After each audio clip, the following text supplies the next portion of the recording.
மிக உயரமான கோபுரம், ஆனா அதோட நிழல் தரையில விழாது. இப்படி ஒரு பேச்ச நீங்க கேள்விப்பட்டிருப்பீங்க. இது உண்மையா இல்ல வெறும் கதையா? 1000 வருஷத்துக்கு முன்னாடி ராஜராஜ சோழன் கட்டின இந்த அதிசயத்துக்கு பின்னாடி இருக்கிற அந்த ட்ரூ பிசிக்ஸ் பாத்திரலாமா?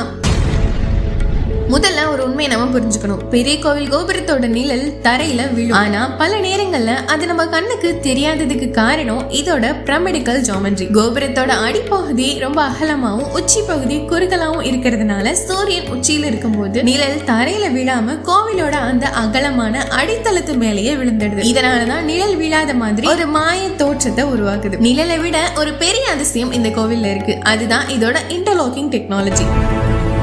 216 அடி உயரத்துல 80 டன் எடை இருக்கிற ஒரே ஒரு பாறைய உச்சியில வச்சிருக்காங்க. இதுக்கு எந்த ஒரு சிமெண்டோ சுண்ணாம்போ பயன்படுத்தல. கற்களை ஒன்னோடு ஒண்ணு பொருத்தி வச்சிருக்காங்க. இதோட சென்டர் ஆஃப் கிராவிட்டி, அதாவது புவியீர்ப்பு மையம் மிக சரியா அடியில இருக்கிறதுனால எந்த அஸ்திவாரமும் இல்லாம வெறும் தரை பகுதியில 1000 வருஷமா பூகம்பங்களை தாண்டி இது கம்பீரமா நிக்குது.